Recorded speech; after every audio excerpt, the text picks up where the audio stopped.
जय सिया राम।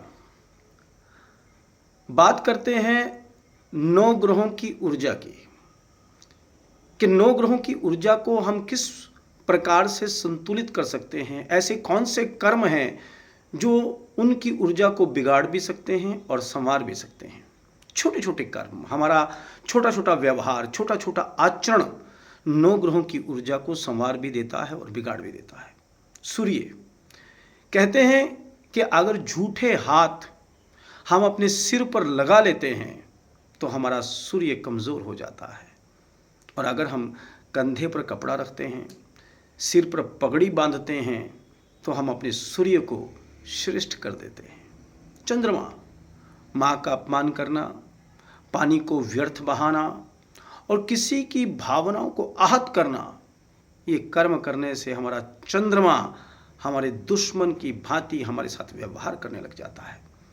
चंद्रमा का मतलब उसकी ऊर्जा हमारे लिए दुश्मन की भांति व्यवहार करती है। मंगल मंगल करते हैं, परंतु उस मंगल को हम अमंगल में बदल देते हैं जब हम अत्यधिक क्रोध करते हैं, जब हम किसी को क्षमा नहीं करते हैं।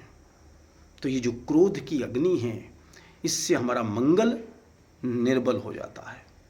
बुद्ध, वाणी से जब हम किसी को अपशब्द कहते हैं, इस वाणी से जब हम झूठ बोलते हैं, तो हमारा बुद्ध खराब हो जाता है, बुद्ध की ऊर्जा खराब हो जाती है।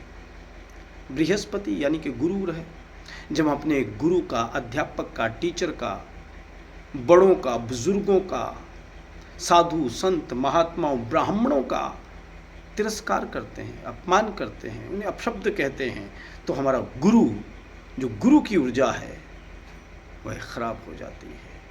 शुक्र, जब हम स्त्रियों को बुरी दृष्टि से देखते हैं, जब हम पत्नी के साथ अच्छा व्यवहार नहीं करते हैं, उसे अपशब्द कहते हैं, तो जो शुक्र की ऊर्जा है हमारे भीतर, शुक्र जो हमें भौतिक सुख संपदाएं प्रदान करने में सक्षम है, तो वह हमारा निर्बल हो जाता है। शनिदेव न्याय के देवता हैं, जब हम अन्याय के पक्ष में खड़े हो जाते हैं, जब हम आलस्य करते हैं, जब हम अनुशासनहीन हो जाते हैं, तो शनि देव कमज़ोर हो जाते हैं, वो हमारे पक्ष में नहीं रहते, उनकी ऊर्जा हमारे साथ नहीं रहती।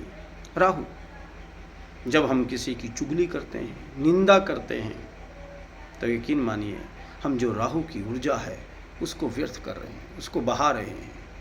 तो किसी की निंदा चुगली करने से बचें और राहु को श्रेष्ठ करें। केतु मोक्ष प्रदान करने वाले हैं, अध्यात्म प्रदान करने वाले हैं। जब हम अध्यात्म को कम आंकते हैं, जब हम कहते हैं कि अध्यात्म कुछ नहीं है, इस प्रकार के विचार अपने भीतर पनपने देते हैं, जब हम सिद्धों का, जो सही सिद्ध हैं, जो महात्मा हैं, कोई भिक्षुक है, भिखारी है, जब हम उसको अपशब्द कहते हैं, उसका तिरस्कार करते हैं, उसका मजाक उपहास उड़ाते हैं, तो हम केतु की जो ऊर्जा है उसको भी खराब कर लेते हैं।